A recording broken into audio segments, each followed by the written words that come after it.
কিন্তু এগুলো দেওয়ার পিছনেও কারণ থাকে, আমাদের ভুল থাকে। আমরা সংশোধন হতে হবে, আমরা বেশি করে গাছ লাগাতে হবে দেশ রক্ষা করার জন্য। আর একা সরকারের পক্ষে কোনো দেশ রক্ষা করা সম্ভব না। আমরা কিন্তু ইউরোপে যে আছি, আমাদের এখানে টাকা, আমাদের বাড়ির সামন কিন্তু আমাদের দায়িত্ব ঝাড়ু দেওয়া। আমি পরশুদিন এখানে বাসা থেকে বসে আমি ভিডিও ক্যামেরা দেখতেছি, আমার মেয়েরা বলতেছে আব্বু বাড়ির সামনে একজনের গার্বেজ ফেলে চলে গেছে, বাতাসে নিয়ে আসছে সে, কিন্তু তারা আমার দুটা মেয়ে গিয়া এই গার্বেজটা নিয়ে আসিয়া আমার ইনডোরে এইটা রাখছে। এই জিনিস আমাদের মনেও থাকতে হবে। এই যে আমার বাড়ির সামনে এই বাড়ির পানিয়ে রাস্তাটা নষ্ট করতেছে, এই রাস্তাটা সরকারের এবং আমার, আমি নিজে চেষ্টা করতে হবে এই পানিটা যাতে না আসে, রাস্তাটা যাতে নষ্ট না করে। সরকারের পক্ষ থেকে যথেষ্ট চেষ্টা করতেছে। যেমন কালকে আমি জোহরের নামাজ আদায় করছি উপজেলা মসজিদে, কিন্তু আমি যখন ছিলাম কলেজে লেখাপড়া করছি, পলিটিক্স করছি, তখন কিন্তু এরকম কোনো স্পেস ছিল না। এই যে সরকার মসজিদ দিয়েছে, প্রতিটা উপজেলায় নাকি একটা করে মসজিদ দিয়েছে, আমরা জনগণ দিতে হবে প্রতিটা উপজেলায় মসজিদের পাশে একটা ঈদগাহ গঠন করতে হবে, একটা গুরুস্থান গঠন করতে হবে। আমাদের দেশে আরও একটা অবাস্তব জিনিস যেটা হলো এলাকা ভিত্তিক বড় কোনো ধরনের গুরুস্থান নাই। আমি যে এই রান ফাউন্ডেশনটা ক্রিয়েট করেছি, আমার ছেলে মেয়ে বা আমার বাতিজা বাতিজি বংশধর যারা আছে, এরা এখানে ভালো ভালো লেখাপড়া করতেছে। বাংলাদেশের ধরেন আপনি ওদের ইয়ারলি স্যালারি 1 কোটি টাকা 2 কোটি টাকা, কিন্তু এরা এই স্যালারির বড় একটা অংশ তারা রেড ক্রস সোসাইটি দিয়ে দিচ্ছে, আঞ্জামানা আনসারিতে দিয়ে দিচ্ছে, বিভিন্ন সংগঠন এখানে যেগুলো মানে স্থায়ী দীর্ঘস্থায়ী সংগঠন আছে যারা পৃথিবীর বিভিন্ন জায়গায় কাজ করে, তাদেরই এরা বেশ হয়ে যাচ্ছে।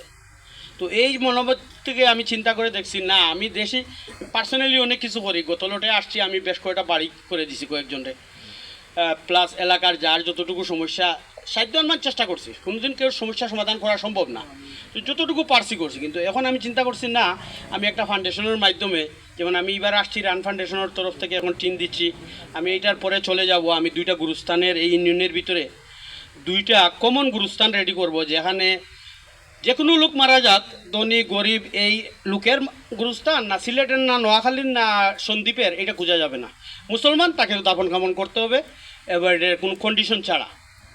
এই 2টা জিনিস আমি করব। বা আমি আরেকটা মসজিদে একদম ছোটো ল্যান্ড, তো ওই পাশের ল্যান্ডগুলো কেনার জন্য আমি দৌড়াদৌড়ি করতেছি, ওগুলাতে যাব। আমি চেষ্টা করব যতটুকু আমার সাধ্য অনুমান। আমিও তো আজকে যেটা করছি এটা সামান্য, আপনাদের সবার চাহিদা পূরণ করা সম্ভব না।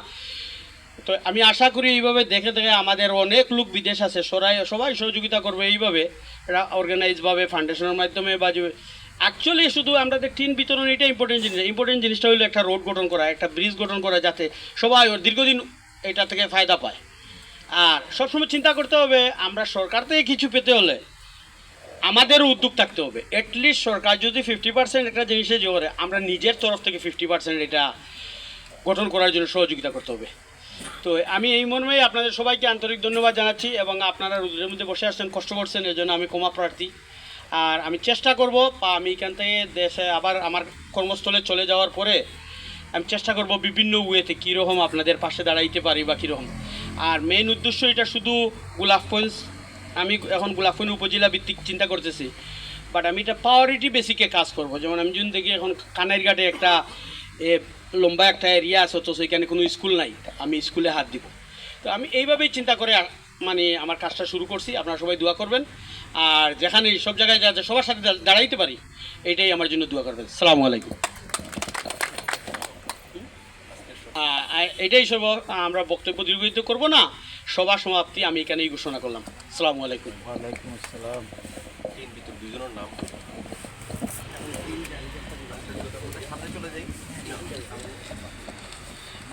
এখন টিন বিতরণ শুরু হবে। আমি প্রথমেই ডাকছি আমনি ওয়ার্ডের আলন মিয়াকে।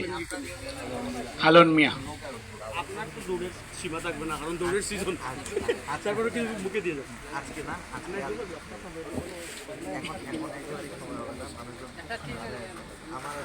আলন মিয়াকে। 2 নম্বর আমনিয়া ওয়ার্ডের পারভিন বেগম। পারভিন বেগম। পারভিন বেগম আছেন? লুদন মিয়া।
ঠিক আছে